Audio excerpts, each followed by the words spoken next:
Hey all, my name is Ben King, and I'm creating this video in response to the New York Times article titled How Yoga Can Wreck Your Body. I've read the article several times and I think it's a good sign. I think what it's showing is that our culture is starting to recognize more and more that exercise is an essential component to a healthy, enjoyable, long life. So what I think needs to be improved upon is, well, once we've figured out that we need to exercise, now we have to experience the exercise not so much as things that need to be done according to what our mind has to say, but how to do things according to what our body has to say. And the way you begin to learn what your body has to say about what you're doing, and the way you begin to learn how to let your body guide you, is by using your breath to connect your mind to your motion. So here's a quick exercise called the Bridge Builder. The reason why I think the exercise is so valuable is because, for one, practically speaking, every single yoga pose is going to have every yoga pose will be significantly influenced by the place of your hips during the pose. And every single time you use your arms, if you're lifting your shoulders, you want to see if you can keep them down.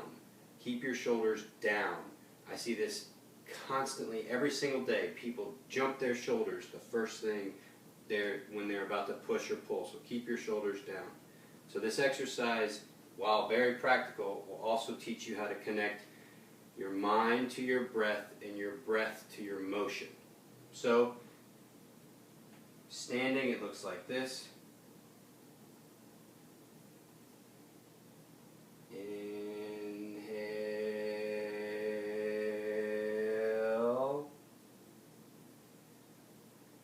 Exhale.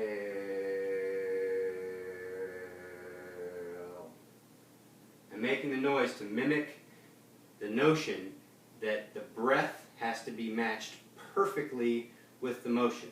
So full inhale by the time you get to here, full exhale by the time you get to here.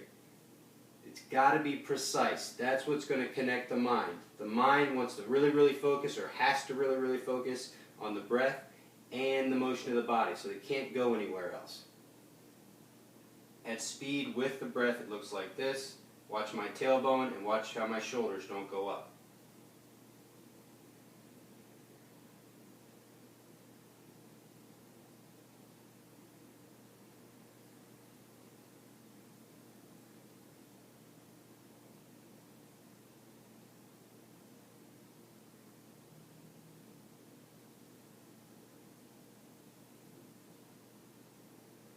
The last piece that they talked about in the article that I think was really important was the idea of ego. One way to tell if your ego is turning on and you're working out according to ego is whether or not, or how much, you're paying attention to the people next to you. So that's number one.